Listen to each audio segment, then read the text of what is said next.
Hello friends, सभी students को पता है कि पिछली वीडियो में हमने चैप्टर शुरू किया था साइंस का 10th क्लास का। उसमें भोजन और मानव स्वास्थ्य। अब उस चैप्टर को आगे कंटिन्यू कर रहे हैं।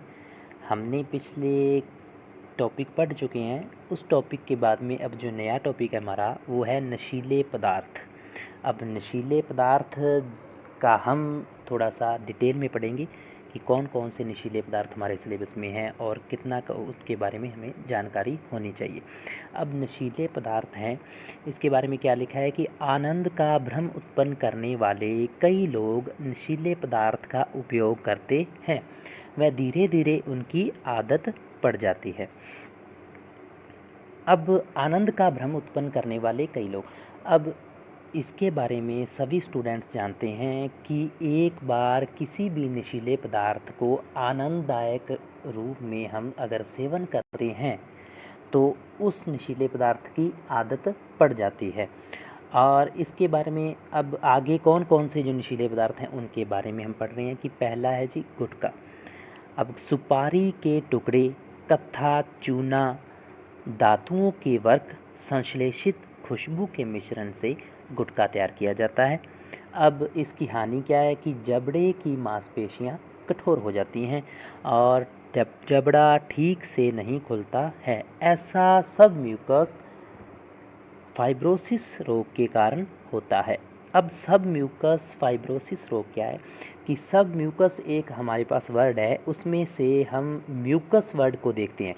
म्यूकस का जो अर्थ है वो हम लेते हैं कि एक श्लेष्म झिल्ली, म्यूकस मेम्ब्रेन श्लेष्म झिल्ली। इसका जो रिलेशन है वो है नाक से या मुंह से। ठीक है, तो हम याद रखने के लिए कह सकते हैं कि सब म्यूकस मेम्ब्रेन नाक में होती है और श्लेष्म झिल्ली। अब ये जो रोग होगा ये भी मुंह से या नाक से रिलेटेड होगा। तो इसमें क्या हो जाता है, जबड़ा ठीक से नहीं खुलता है। ऐसा किसके कारण होता है, सब म्यूकस फाइब्रोसिस रोग के कारण, और कैंसर होने की संभावना भी हो सकती है। अब सेकंड जो नशीला पदार्थ है तंबाकू। तंबाकू पादप निकोटियाना टोबैकम कुल सोलेनेसी की पत्तियों से प्राप्त किया जाता है। अब कुल सोलेनेसी का मतलब है ये फैमिली है, ये हमें ज़्यादा डिटेल में पढ़ने की ज़रूरत नहीं है क्योंकि ये वानस्पतिक नाम है इस पादप का निकोटियाना टोबैकम, और इसकी जो फैमिली है या कुल कह सकते हैं सोलेनेसी है। ठीक है, इसकी पत्तियों से तंबाकू है जो प्राप्त किया जाता है। इसमें निकोटिन नामक एल्केलॉइड पाया जाता है। अब एल्केलॉइड क्या होता है, पहले एल्केलॉइड को पढ़ते हैं। एल्केलॉइड होता है नाइट्रोजीनस बेसिक कंपाउंड, कि नाइट्रोजन का जो बेसिक यौगिक होता है वो एल्केलॉइड कहलाता है। अब एल्केलॉइड कई प्रकार के हैं, उनमें से एक जो निकोटिन है वो इस तंबाकू पादप में पाया जाता है।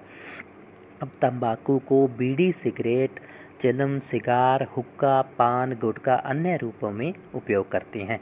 अब इसकी हानि क्या है, इससे मुंह, जीभ, फेफड़े व गले के कैंसर की संभावना बढ़ जाती है। इससे रक्त दाब व हृदय संपंदन की दर बढ़ जाती है।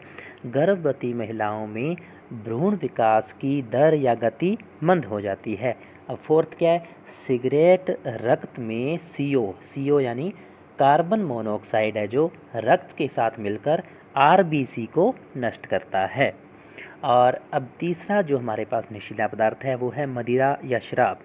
शराब या मदिरा का मुख्य सोर्स है एथिल अल्कोहल C2H5OH। यहाँ पर कन्फ्यूज़न नहीं रखना है, एक मैथिल अल्कोहल है CH3OH, वो हम नहीं पढ़ रहे हैं। C2H5OH एथिल अल्कोहल के बारे में पढ़ रही हैं। अब इसकी हानियाँ क्या हैं, का अल्कोहल रक्त के साथ यकृत में पहुंचकर विषैला पदार्थ एसिटाल्डिहाइड बनाता है। हमें एसिटाल्डिहाइड के बारे में डिटेल से नहीं पढ़ना है, लेकिन हमें इतना पता होना चाहिए कि एसिटाल्डिहाइड है जो वो एक विषैला पदार्थ होता है। अब सेकंड क्या है, इसके सेवन से व्यक्ति का सामंजस्य व नियंत्रण कमज़ोर हो जाता है।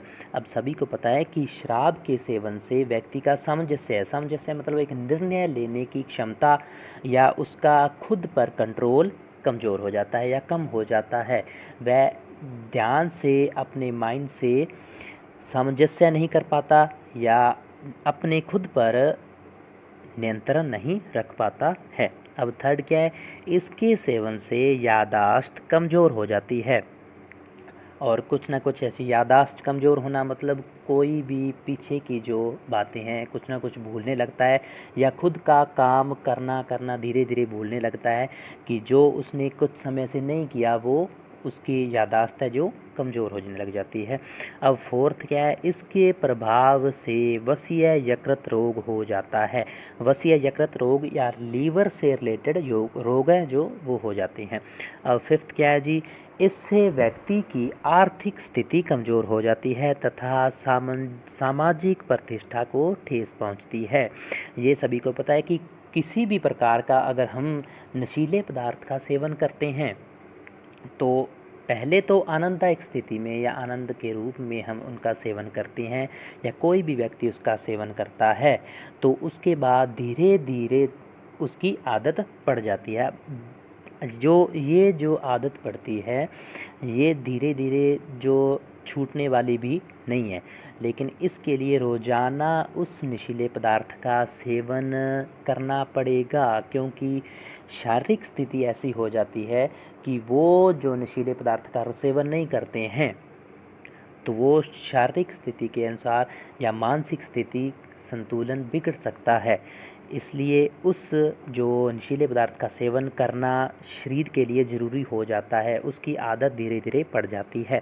अब इस नशीले पदार्थ के सेवन के बाद अगर कोई व्यक्ति किसी के साथ बात करता है या तो खुद पर सामंजस्य नहीं होगा तो वो जो कुछ भी कह रहा है वो अगले के साथ या आगे वाले व्यक्ति के साथ कम्युनिकेशन या हम कह सकते हैं कि बातें करने में वो उसके साथ सामंजस्य नहीं बिठा पाएगा, कम्युनिकेट नहीं कर पाएगा तथा सामाजिक प्रतिष्ठा को ठेस का मतलब है कि अगर वो किसी के साथ बात कर रहा है तो अचानक ही वह झगड़ सकता है, उस पर गुस्सा कर सकता है क्योंकि उसकी मानसिक स्थिति पर सामंजस्य नहीं है, उसका खुद पर कंट्रोल नहीं है।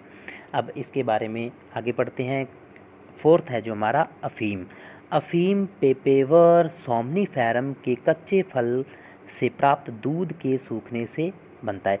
ये पेपेवर सोमनीफेरम है जो ये एक वानस्पतिक नाम है अफ़ीम के पौधे का। अब अफ़ीम का पौधे का जो वानस्पति का नाम क्या है, पेपेवर सोमनीफेरम। इसका कच्चा फल होता है, उससे प्राप्त जो दूध के सूखने से यह अफ़ीम बनता है। अफ़ीम में पाए जाने वाले एल्केलॉइड हैं या हम नाइट्रोजन के जो यौगिक मान सकते हैं कौन कौन से होते हैं, इसमें 30 प्रकार के जो एल्केलॉइड पाए जाते हैं उनमें से कुछ ये हैं कि मॉर्फिन, कोडिन, निकोटिन, सोमनीफेरम, पेपेवेरिन आदि।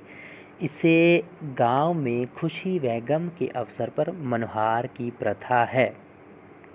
अब कई जगह पर ये ऐसे एल्केलॉइड हैं। अब एल्केलॉइड के बारे में थोड़ा सा पढ़ते हैं कि मॉर्फिन, ये जो दूध होता है इस पादप के जो कच्चे फल में से दूध निकलता है, इसमें 30 प्रकार के जो एल्केलॉइड पाए जाते हैं उनमें से कुछ एल्केलॉइड ये हैं कि मॉर्फिन, कोडिन, निकोटिन, सोमनीफेरम और पेपेवेरिन। ठीक है। अब ये जो कुछ जगह पर या कुछ गांवों में खुशी के व गम के अवसर पर मनोहार की प्रथा है अफ़ीम की, और ग्रामीण क्षेत्रों में महिलाएं बच्चे को सुलाने के लिए अफ़ीम खिलाती हैं। ये कुछ जगह पर जो महिलाएं हैं वो ग्रामीण क्षेत्रों में ऐसा किया जाता है।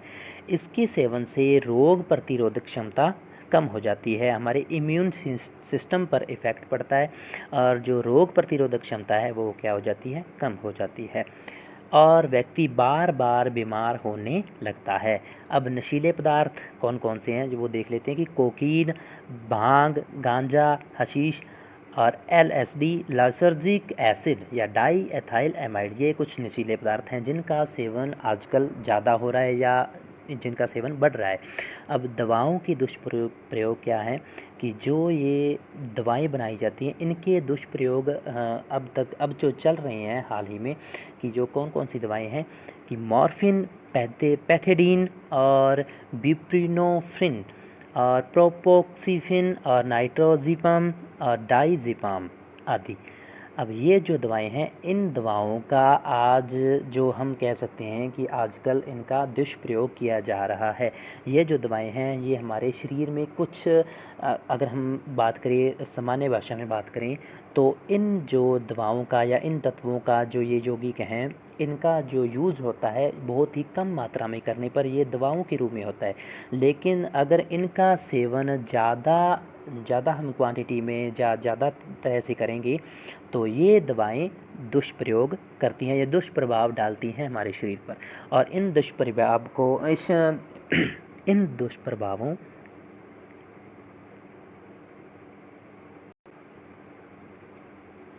इन दवाओं का दुष्प्रभाव एक नशीले पदार्थ के रूप में किया जाता है। अब आगे जो अन्य पदार्थ हैं वो कौन कौन से हैं? स्मैक, थिनर, पेट्रोल, सॉल्वेंट और गोंद, नेल पॉलिश, रबर, सीमेंट आदि। अब ये जो पदार्थ हैं इनका जो सांस के द्वारा इन नशीले पदार्थों के रूप में इनका सेवन किया जाता है। अब आगे बढ़ते हैं। जो खाद्य पदार्थों में मिलावट के दुष्प्रभाव क्या क्या हैं कि आजकल नकली दूध, घी, तेल, चाय पत्ती, मसाले बिक रहे हैं। नकली दूध हैं, जो घी हैं, जो तेल हैं, चाय पत्ती है या मसाले हैं, ये आजकल बाज़ार में नकली बिक रहे हैं जो इनके सेवन से स्वास्थ्य खराब होता है। कोल्ड ड्रिंक्स में पाए जाने वाले लीडेन, डीडीटी, मैलेथियन से कैंसर, स्नायु या प्रजनन संबंधी बीमारी होती है। अब कोल्ड ड्रिंक्स में मिला फॉस्फोरिक अम्ल हमारे दांतों को नुकसान पहुंचाता है। इसमें लोहा गलने की क्षमता होती है। देसी घी में वनस्पति घी की मिलावट, हल्दी में पीली मिट्टी की मिलावट कर दी जाती है और मिर्ची पाउडर में ईंट का चूरा मिला दिया जाता है। फल सब्जियों को रासायनिक इंजेक्शन से तैयार करना। अब जो फल सब्जियां हैं, एक तो सामान्य रूप से जो फल सब्जियां हैं वो तैयार होती हैं वो तो शुद्ध होती हैं, लेकिन जिन फल सब्जियों को रासायनिक इंजेक्शन से तैयार किया जाता है वो शरीर के लिए हानिकारक होती हैं। अब 6 है कि मिलावट को रोकने के लिए भारत में कौन सा कानून बनाया गया था? यह कानून बनाया था 1954 ईस्वी में। 1954 में कौन सा बनाया था कि खाद्य पदार्थ अल्प मिश्रण निषेध अधिनियम बनाया गया था। अब गोभी में सफ़ेदी के लिए क्या मिलाया जाता है? सिल्वर नाइट्रेट का उपयोग किया जाता है। और फल व सब्जियों को ताज़ा दिखाने के लिए क्या छिड़का जाता है जी? लेड व कॉपर का विलयन। अब जंक फूड के सेवन से उत्पन्न विकार कौन कौन से हैं? मोटापा, मधुमेह व रक्तचाप। अब ये जो हमने आज पढ़ा और पिछली वीडियो में हमारा जो ये चैप्टर लगभग कंप्लीट हो चुका है। अब इसके बारे में जो नेक्स्ट वीडियो हम डालेंगे वो उसमें बताएंगे कि इस चैप्टर में से कौन से छोटे क्वेश्चन बनते हैं या कौन कौन से बड़े क्वेश्चन बनेंगे और कितने नंबर का क्वेश्चन हमारा बनेगा। और आज की वीडियो के साथ ही ये चैप्टर हमारा कंप्लीट होता है। Thank you.